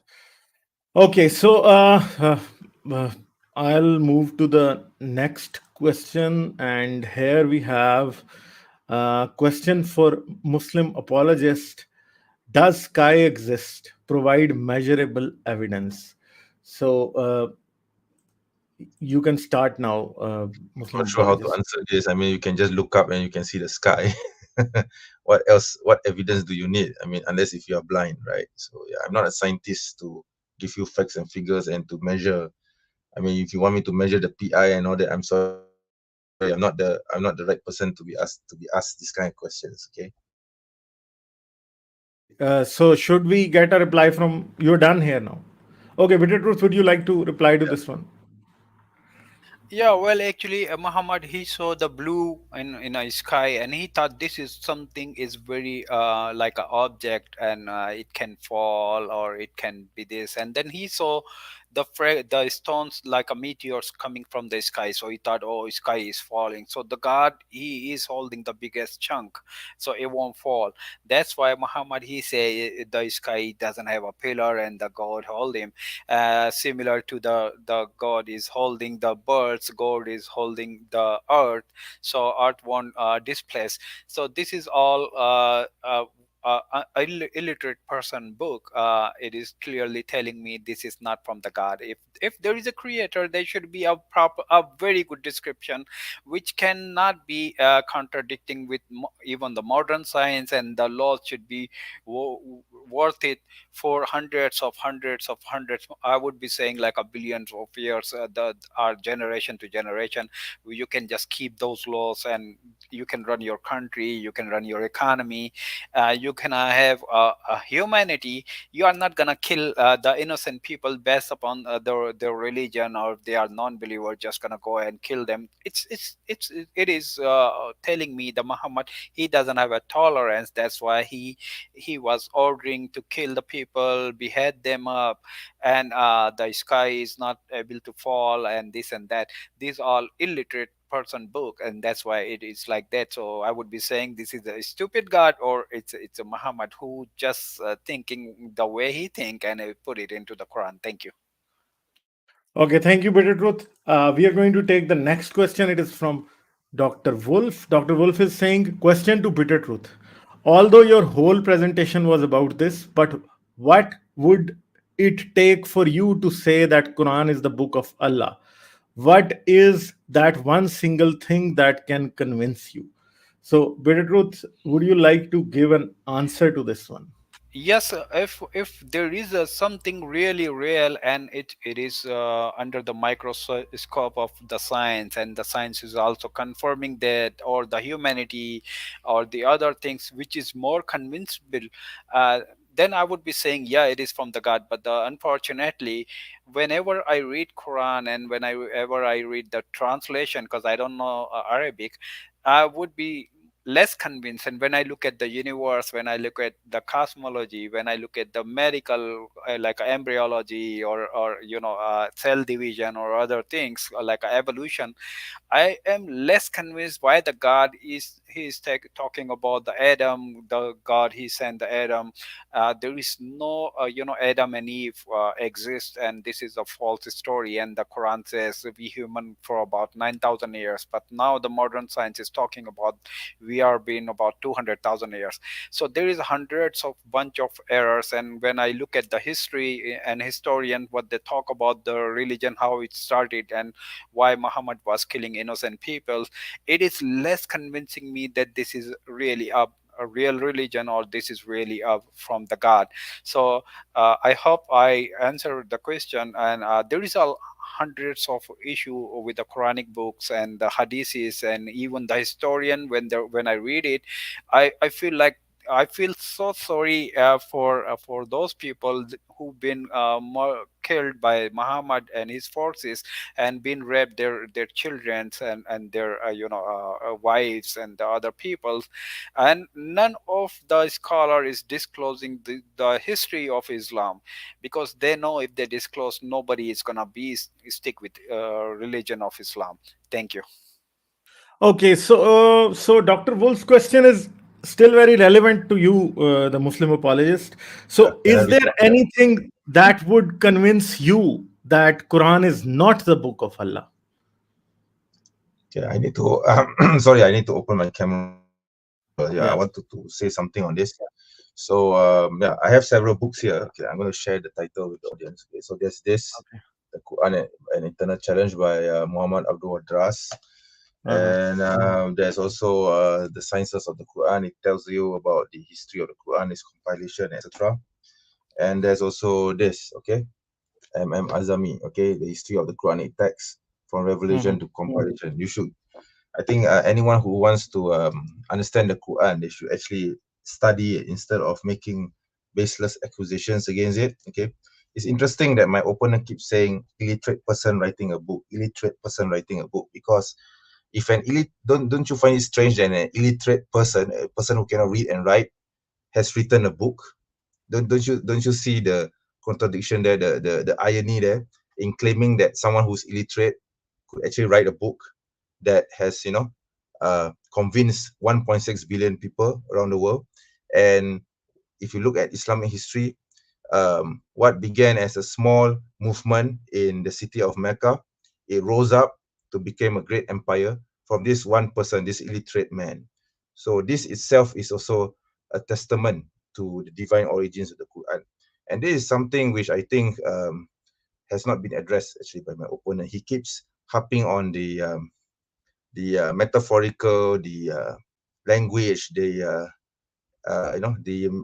metaphysical aspects of the Quran, but he does not actually address other parts which indicate, especially the phrase "an illiterate man writing a book." That to me is the strongest evidence that the Quran is definitely from God. Thank you. But you did not reply to the question that is there something that would convince you, if some evidence would, if there would be some evidence that would convince you that Quran is not the book of Allah. The answer So is no. okay, Yeah, the answer is no. okay, there's nothing. So you're saying that it's totally fixed. Okay, so we are Yeah. going to move to the next question. So here the question is, we'll take. There are several questions I'll take, and we are very short on time now, so I would have to choose between them now. So Pak ex Muslim TV is saying, Galib Kumal, my question and challenge for Muslim apologist: prove the story of Ababil. Where are those elephants, and where are the stones that penetrated Earth down to hell? Ababil missiles. So, would you like to reply to this one? Yeah, sure. Actually I wanted to share. I think I need to share something if you don't mind me sharing the Yeah, screen. sure. You're sure. Share, share. Yes. This is from a website called Islamic Awareness. Okay, they have talked about this before. So my interest here, the reason why I'm sharing this is because The they text is actually very small. If you can increase the text yeah, size, that would I'll be try helpful. to, I'll try to make it bigger. Is this big enough? I think this is okay. Yeah. Yeah, okay. So this is actually talking about this article is actually about the claim of borrowing from the Quran, but there is this part where the article talks about Abraha, about the incident of the year of the elephant. So he quotes here Ibn Ishaq, the Abraha built the Kunais, blah blah blah. The reason why Abraha invaded Mecca, okay, and then yeah, all this, okay, and then there's this non-Muslim source. Okay, we need to keep this is the most important part of it. Unfortunately, this link is not working. That is why I need to share this article. So let me read this. Muller says Southern Arabia became an Abyssinian dominant first under the local Christian vessel, then under the former Abyssinian general Abraha.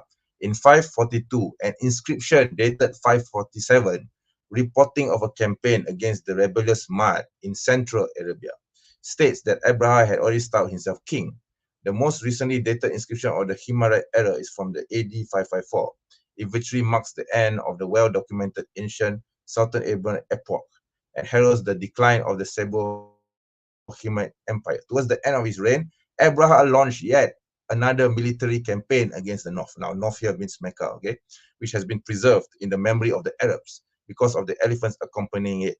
Abraha failed to take Mecca as he had intended, and the operation had to be abandoned. So this is actually recorded in history. Okay, it doesn't give any reason why there's no mention why did Abraham fail in capturing Mecca even though he has surrendered. Now that's the interesting question, isn't it? So then you can read Okay. Bernard You are Lewis. going a little bit over time. Yeah. Yeah, Yeah. sorry. Okay, so I'll just Okay. suggest anyone who wants to know about it, you can just read this article, right? Yeah. So that's it. Okay. So, Bitter Truth, your turn now. Yeah, can you please share my screen? The first thing I would like to talk about, the Makkah, the Kaaba was destroyed many times, and it's been, rebuilt many times. It's not only one time, but it has been many times. Why the God never sent those ababil on each and every time? The other thing, there was an incident in just in a few years back. The crane collapsed, and about 107 people died, including childrens. And they were praying for to the God, and the God was unable to even save them. This is really a big question to Muslim apologists. If you can explain me why the God, he was unable to defend his haram, his Kaaba, and also he was unable to protect their people, falling the crane falls, and then 107 people died, including little childrens. And you can see all of these pictures. This is ridiculous if you still believe in that type of religion. The holy mosque, or the grand mosque, even been destroyed, been tear down by this crane, and then they rebuilt everything. So this is not not something which is, you think that big elephants come, and then Abraha, and you think in this way. If this is really a true, then each and every time there should be God sending the forces and destroy the enemies. It's never happened. Even the Sahabas, when they were fighting each other, sometimes they destroyed, and it's been destroyed by the flood as well, and God never able to protect his own. It's besides only one incident you are talking about, which has no You're going over time. historical background. Thank you. Okay, that's it. That's, I think we are at 1 hour and 45 minutes now. So we're going to take one more question. There were some questions which were not related. I would read them out in the end as just comments because they were going on some other tangent. So that's why. So MG asked, uh, uh, uh, Muslim apologist if he would like to answer that Zulkarnain was Alexander the Great or he was someone else. I think this is No, a very small question. can I Yeah, answer this? yeah, sure, sure. Okay, yeah. So no, Zulkarnain was not Alexander the Great. Okay, and I have reasons to believe that it was actually Cyrus of Persia. Okay, I actually have an article on this, but I have not published it. And if it's published, then yeah, I wouldn't mind sharing it. But the evidence that we have right now shows that Zulkarnain was not Alexander the Great. If you want to look further into this, I would suggest that you read Maududi's Tafsir. Okay, I think he actually commented on this a lot. He gave a lot of evidence why he thinks that Zulkarnain was not Alexander the Great, and he gives indication that Zulkarnain could be, or maybe could be, Cyrus of Persia. Okay, of course, we have to keep in mind that this is just, when it comes to tafsir, you have to keep in mind this is just speculation, because based on what we already know, we base it on what we know, because the Quran doesn't name this individual Zulkarnain directly. So if we are wrong, then it is our mistake. It's not the Quran's mistake. Okay. So, but basically, I have strong reasons to believe that until proven otherwise, that Zulkarnain is Cyrus of Persia. Okay, Bitter Truth, would you like to reply to this one? And yeah, I think Zulkarnain. What I know is Zulkarnain is um, is just a fake. It's not real. I don't think it's a true, but it's just a fake Alexander the Great. Ac- according to a romance of Alexander the Great by the pseudo. So uh, the other thing, just wanna talk. I really was surprised that actually he came, and I would like to thank to him, but he was unable to reply any of single question. I would be also asking him if he can respond it in a proper manner, whatever the question comes. And the other thing, Zulkarnain, what I understand, it's Arabic meaning Zulkarnain. That means two horns. The guy has a two horns, double horn guy. So I don't know a lot about that, but this is what I've heard. So this is the whole Quran is basically metaphor. Whatever the Muhammad he thought, he put it into the Quran, and sometimes the Katibe, whoever writes the Quranic verses, sometimes they edit some stuff, and then Muhammad says, yes, yes, this is how the Quranic verse comes from the God, and they put it, and that's why the Abdullah, I think his name was Abdullah, I forget the name, who says that, well, whatever I'm telling him to add on to the Quran, he says, yeah, this is coming from the God. He went to the Makkah, and he was disclosing this to everybody. And Muhammad, when Muhammad he heard that this guy is disclosing these things, he ordered to kill him. So he because he knows that he knows his things which he is unable to defend. Thank you. Okay, so the question answer session is now done. And there are a few questions that I don't think so that you guys are going to take 2 minutes to answer. And one question is there that I want Muslim apologists to just reply to that. And I'm not going to get a reply from Bitter Truth because that's a personal question towards the Muslim apologist. So MG is asking, please ask whether he watched Zakir Naik on cable TV. So, Muslim apologist, it's just a yes or no question if you want to No, reply to no, this. no. I've never watched Dr. You Zakir on okay? You cable TV. never watched that. We Okay, don't thank have you, like MG.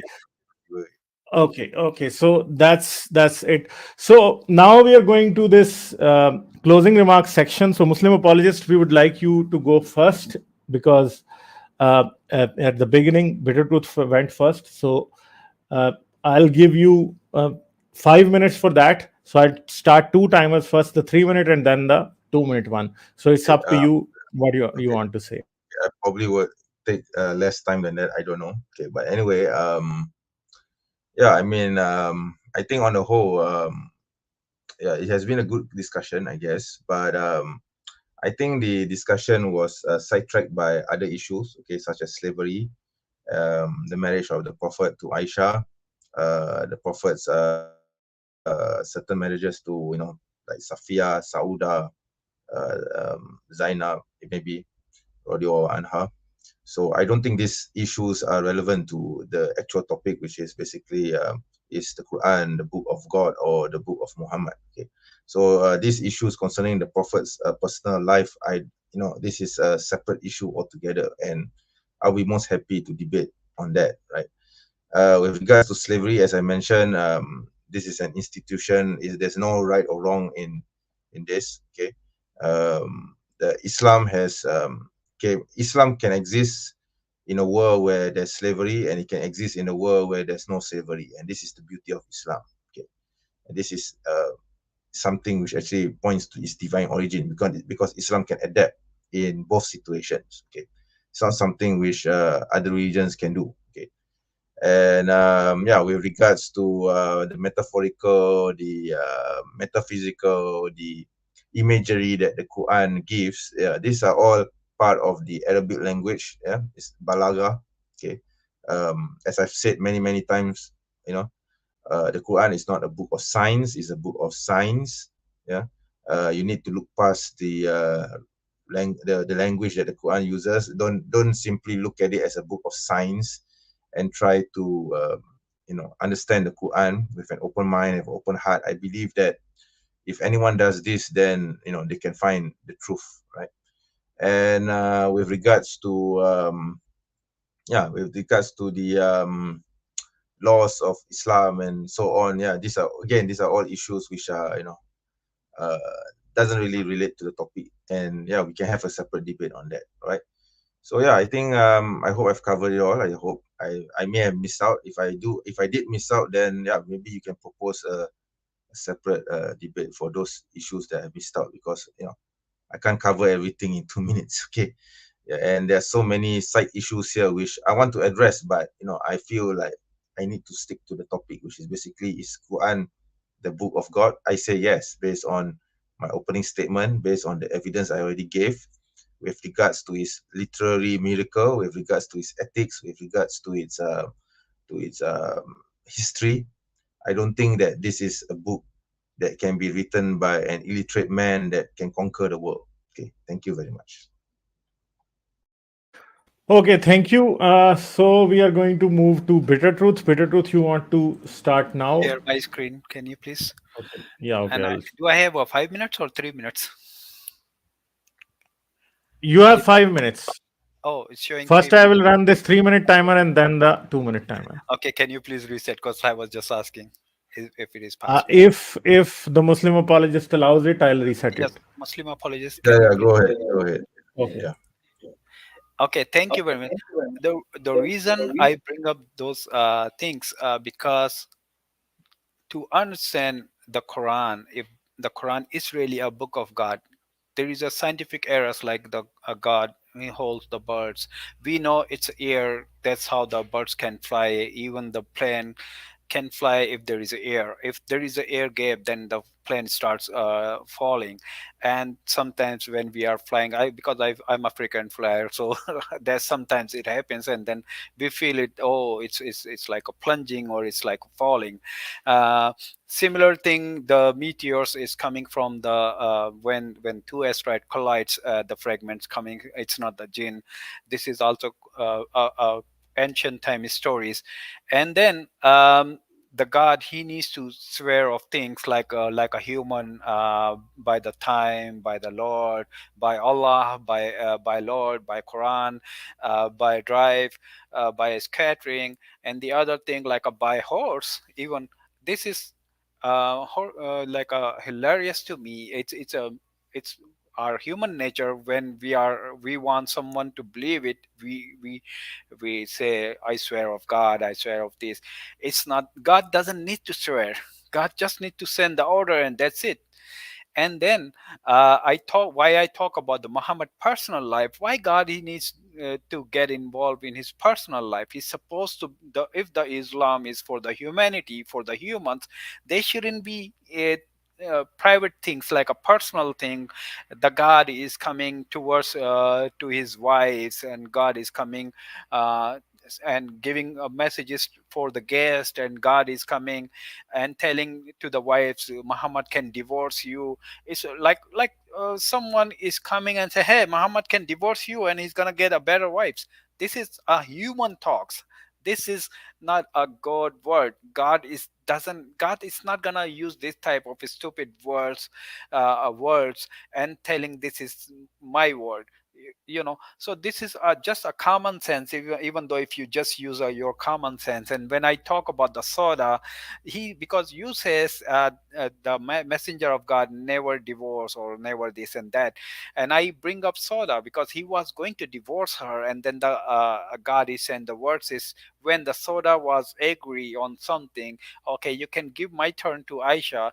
And why the God he needs to say that, oh, it is okay for you guys if she is okay with you and she is willing to give her day and this and that.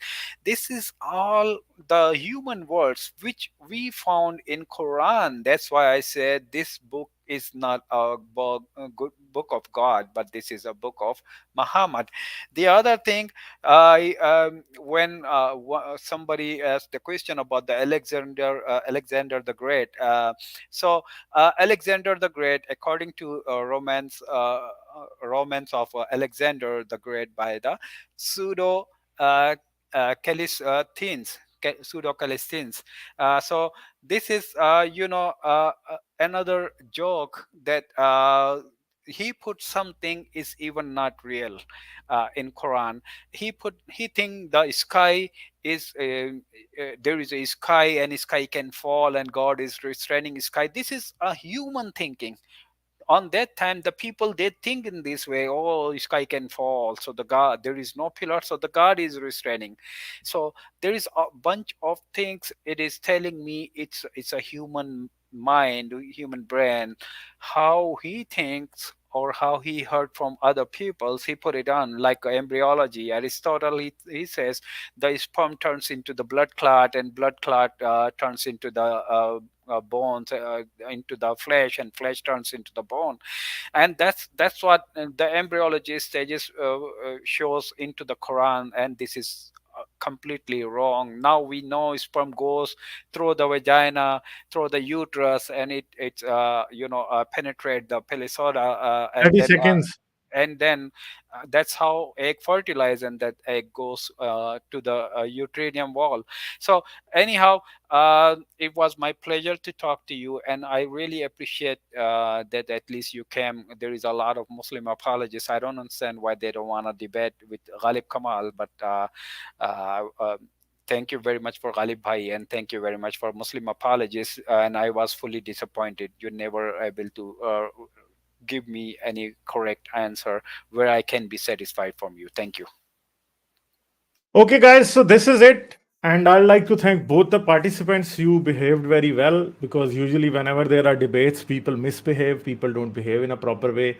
And if both of you, I welcome you both anytime again. Would you like to debate on my platform, I would be willing to provide you my platform. Twitter Tooth has been there before, and the Muslim Apologist. If you want to debate with anyone, because I am an atheist, and if you want to debate with a Christian about Christianity, between Christianity and Islam, and you want to take the debate, bring the debate to my channel, you can do that. If you want to debate with an atheist, I would be glad to moderate that debate on my channel if you would ever feel like that. And if there is anyone else who wants to organize a debate on my channel, you can tell me the topic that participants can talk to me, and I would be glad to host people who want to take the discourse of this discussion forward. So, thank you to all of you who were watching, and thank you to both of the participants. It was a good thing, and it was a very civilized debate, and I really look forward to more engagements like these. So, guys, this is we are going to sign out. It's 2 hours, and this was the time that we had decided to conduct this debate for. I'll thank both the participants once again, and I'll thank all the viewers who watched this debate. We will see you again some other time with some other debate or some other topic on the channel. Thank you very much.